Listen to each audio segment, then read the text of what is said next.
तो स्टूडेंट कैसे हैं आप लोग। आज का यह वीडियो आप लोगों के लिए बहुत ज्यादा इंपॉर्टेंट होने वाला है। चाहे आप डबल ई फर्स्ट पढ़ रहे हो, BEE, BEEE या जनरल इंजीनियरिंग अगर आप पढ़ रहे हैं तो यह वीडियो आपके लिए बहुत ही ज्यादा इंपॉर्टेंट होने वाला है, क्योंकि आज के इस वीडियो के माध्यम से हम बताने वाले हैं आपको इंपॉर्टेंट क्वेश्चन, और ऐसे इंपॉर्टेंट क्वेश्चन जिसको आपको ऑलरेडी तैयार करना है। अगर आप इन चीजों को तैयार कर लेते हैं देन 100% जो है आपके इन सब्जेक्ट्स में बिल्कुल भी बैक नहीं लगेगी और आप अच्छे नंबर को भी ला सकते हैं। तो पहला जो है आप लोग का नेटवर्क थ्योरम है, डीसी नेटवर्क एनालिसिस या नेटवर्क थ्योरम करके आप लोगों के सब्जेक्ट में मिल जाएगा यह चैप्टर। इसमें से आपको क्या पढ़ना है ध्यान दीजिएगा। इसमें से आप लोग को बच्चे जो सबसे पहला टॉपिक आता है वो आपका आता है बच्चे केसीएल एंड केवीएल। ठीक है, तो केसीएल एंड केवीएल बच्चे आप लोग को पढ़ना है किरचॉफ करंट लॉ और किरचॉफ वोल्टेज लॉ के बारे में। और इसी के साथ ही साथ बच्चे आपको मैं कुछ और थ्योरम लिखता हूं, जैसे कि आप लोग का बच्चे एक होता है थेवेनिन थ्योरम।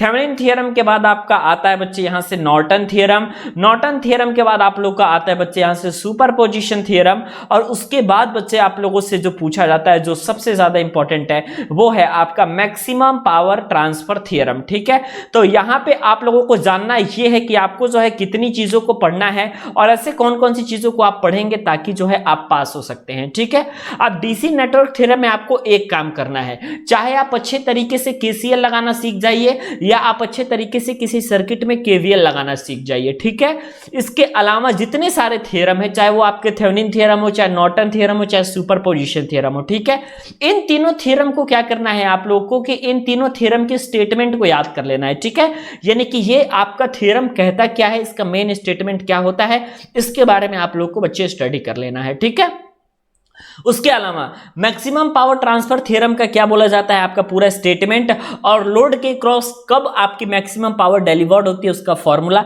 इतनी चीजें आपको तैयार कर लेनी है। इससे ज्यादा तैयार नहीं करना है, कोई टेंशन की बात नहीं। सुपरपोजिशन का न्यूमेरिकल लगाने आ रहा है या नहीं आ रहा है, नॉर्टन का लगाना आ रहा है या नहीं आ रहा है, एक कोई मेथड आप सीख लीजिए। चाहे केसीएल केवीएल आसान है, केसीएल केवीएल ही सीख जाइए। किसी भी लोड रेजिस्टेंस के क्रॉस करंट की वैल्यू आप उससे आराम से फाइंड कर सकते हैं। ठीक है, अगला चैप्टर आता है बच्चा आप लोग का एसी थ्योरी। अब बच्चे कंफ्यूज है, सर एसी थ्योरी में हम क्या इंपॉर्टेंट है, क्या तैयार करें।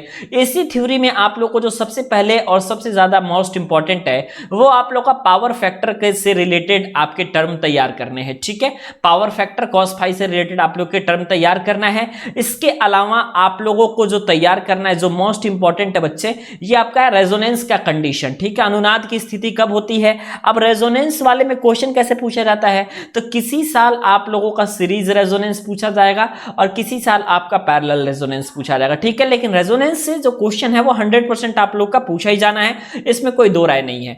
अब एसी से जो सबसे इंपॉर्टेंट चीज है वो है आप लोगों का डेफिनेशन। अब डिफाइन करने के लिए कहें तो एसी से रिलेटेड बहुत सारे टर्म आते हैं, जैसे पीक फैक्टर क्या होता है, आरएमएस वैल्यू क्या होती है, एवरेज वैल्यू क्या होती है, आपका फॉर्म फैक्टर क्या होता है, ये सारी डेफिनेशन है जो कि एसी थ्योरी से रिलेटेड पूछी जाती है। अब इसी चीज को आपको पढ़ना है। न्यूमेरिकल जो है इसमें से आपका बहुत आसान पूछा जाता है, न्यूमेरिकल लगाना सीख जाइएगा। आरएल सर्किट क्या होता है बच्चे, आरसी सर्किट क्या होता है, किसी सर्किट में अगर इंडक्टर, कैपेसिटर और आपका रेजिस्टेंस तीनों लग रखा है तो उसमें उसका बिहेवियर क्या होगा, इसके बारे में सबसे ज्यादा आपको स्टडी करना है। ठीक है, अब बात करते हैं बच्चे इलेक्ट्रोमैग्नेटिज्म। तो वही पुराना क्वेश्चन इलेक्ट्रोमैग्नेटिज्म से रिलेटेड बच्चे ये है कि फैराडे का जो एक्सपेरिमेंट है, फैराडे साहब का जो आपका एक्सपेरिमेंट है, इससे आप लोगों का 100% क्वेश्चन पूछा जाना है। फैराडे साहब का जो लॉ है उससे आप लोगों का 100% आपका क्वेश्चन पूछा जाना है। इसके अलावा आपका जो इंडक्टर है वो किस तरीके से एनर्जी को स्टोर करता है, जो आपका एनर्जी स्टोर करता है E = 1/2 Li² के फॉर्मेट में, इसका जो है सबसे ज्यादा पूछा जाता है बच्चे यहां से आपका डेरिवेशन। और उसके बाद लेंज लॉ वगैरह चीजें हैं, तो आपको वो चीजें तो नॉर्मल चीजें वो सब तो आती होंगी, लेकिन ये तीन टॉपिक, ठीक, पहला तो E = 1/2 Li², फैराडे का लॉ, फैराडे का एक्सपेरिमेंट तैयार है। इसका मतलब आप ये समझ के चलिए कि मैक्सिमम चीजें जो है इलेक्ट्रोमैग्नेटिज्म से सर पूछी जाती हैं, और इतनी चीजें अगर हमारी तैयार है, मतलब बेसिक तैयार है, पेपर का लेवल अगर ठीक ठाक रहा तो आप इसको पास कर सकते हैं। ठीक, अब बात आता है बच्चा पॉलीफेज सिस्टम। पॉलीफेज सिस्टम में बिल्कुल आपको समझाने से पहले मैं आपको बताता हूं कि अगर आप सेकंड सेमेस्टर की पूरी कंप्लीट तैयारी करना चाहते हैं तो आप दिए गए नंबर 88 26 39 60 22 इस नंबर पे कॉल करके आप अपनी सेकंड सेमेस्टर की पूरी कंप्लीट तैयारी कर सकते हैं। पॉलीफेज सिस्टम में कुछ नहीं आता बच्चे, नॉर्मल पॉलीफेज सिस्टम से आप क्या समझते हैं वो चीजें आपसे पूछी जाती है। नेटवर्क जो आपने पढ़ा है बच्चे, उसमें आप लोगों को स्टार टू डेल्टा कन्वर्जन और डेल्टा टू स्टार कन्वर्जन एक आपको टॉपिक मिलेगा। ठीक है, स्टार नेटवर्क से आप क्या समझते हैं, डेल्टा नेटवर्क से क्या समझते हैं, स्टार नेटवर्क को डेल्टा में कैसे कन्वर्ट करेंगे, डेल्टा कोई नेटवर्क है तो उसको स्टार में कैसे कन्वर्ट करेंगे, ये सारी चीजें आपकी पॉलीफेज सिस्टम में भी आपकी कभी कभी बताई जाती है, और नेटवर्क का तो ये ज्यादा इंपॉर्टेंट टॉपिक है ही।